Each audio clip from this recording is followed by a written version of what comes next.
రాజ్భవన్ లో దొంగలు పడ్డారు. అరే రాజ్భవన్ లో దొంగలు పడ్డే గన్లేముందుర్రా నాయన. 24 గంటలు ఫుల్ సెక్యూరిటీ, చుట్టుపక్కల ఎత్తెత్తు గోడలు, ఆయనతో కరెంటు షాకులు. గన్లకు దొంగ ఎట్లా పోవచ్చు అంటే ఇగో హెల్మెట్ పెట్టుకొని తిరిగా లోపలికి జొరిండు అంటే అరే అరే అరే అరే అరే లోపలికి పోయి అందులో ఏమో ఆటు డిస్కులు ఉన్నాయట, 4 ఆటు డిస్కులు. మరి ఇంతకన్నా అంత ఇంపార్టెంట్ ముచ్చట్లు ఏమున్నాయో, ఏం ఫైల్సో, ఏం కథనో కానీ, ఏడికేలు వచ్చిండో ఏం కథనో కానీ ఆ రాజ్భవన్ లోపలికి ఎట్లా పోవచ్చు మరి ఏం కథ. అంత పెద్ద నంజకు గీత సీమ పోవాలంటేనే పెద్ద పరిశాన్ ఉంటుంది.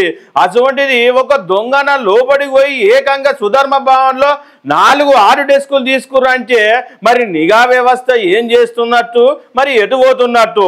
ఇంత రాజ్భవన్కే భద్రత లేకుంటే సామాన్య జనాలకు ఏం భద్రత ఉంటుంది ఏం కథ. ఈ ఘటననే మరి 14 తారీఖు జరిగినట్టు ఇగో ప్రభుత్వ అధికారులు అయితే చెప్తుర్రు.